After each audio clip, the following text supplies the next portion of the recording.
Bonjour les furets et bienvenue pour un nouvel épisode de Hugo Stéo, le podcast des furets d'anatomie qui adore fouiner sous la peau.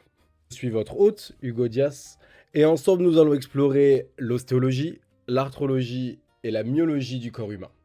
Allez, on démarre l'épisode du jour.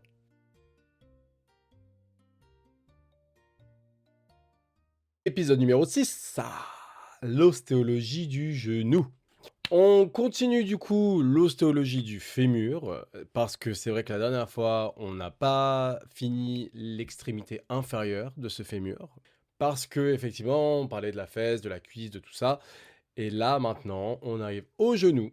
Et ce qui constitue le genou à la partie supérieure, c'est effectivement l'extrémité inférieure du fémur, qui est donc volumineuse, cette épiphyse, dont le diamètre transversal est supérieur au diamètre antéro-postérieur.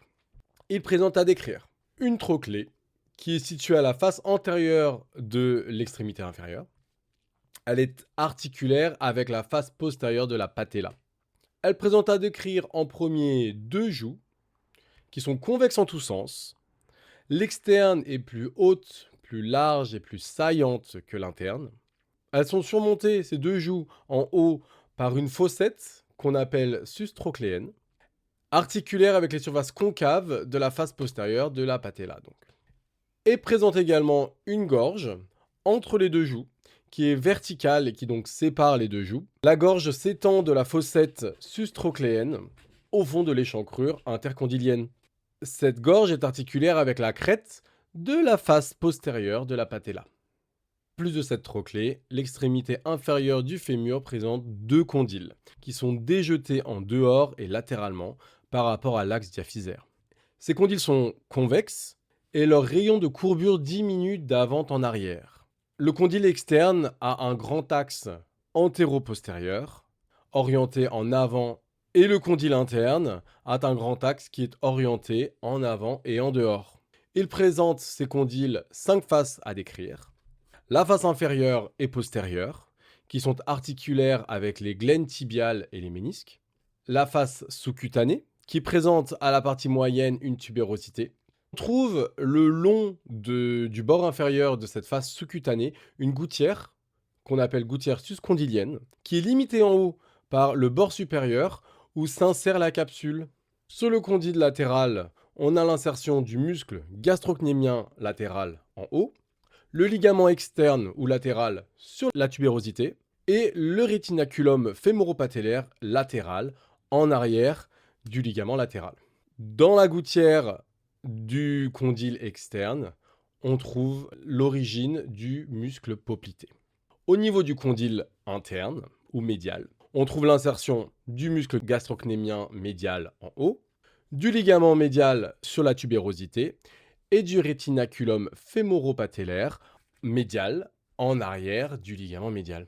Une face supérieure qui présente les tubercules supracondyliens avec un gastrocnémien latéral sur le condyle latéral et un gastrocnémien médial sur un condyle médial. La face axiale qui limite l'échancrure intercondylienne. On y trouve l'insertion du ligament croisé du genou. Au niveau du condyle externe, le ligament croisé antérieur qui s'étend sur un champ vertical et postérieur sur le condyle médial. Le ligament croisé postérieur sur un champ horizontal et antérieur débordant au fond de l'échancrure intercondylienne. Et enfin, l'échancrure intercondylienne, comme cinquième face à décrire, qui est limitée par les faces axiales et qui loge donc les ligaments croisés. Deuxième élément qui compose le genou, la patella, anciennement appelée rotule. Alors c'est un petit os, qu'on appelle os sésamoïde, qui est situé en avant de la trochlée fémorale. Elle assure la continuité entre les tendons quadricipital et les tendons patellaires. On verra ça plus tard dans la myologie de la cuisse. La face antérieure de la patella, elle est convexe de haut en bas et transversalement, convexe en tous sens. Elle présente 3 champs de haut en bas. Le supérieur, avec le tendon quadricipital. Le moyen, qui sont donc les stries verticales du droit du fémur. Et l'inférieur, qui forme donc le tendon patellaire. La face postérieure de la patella maintenant.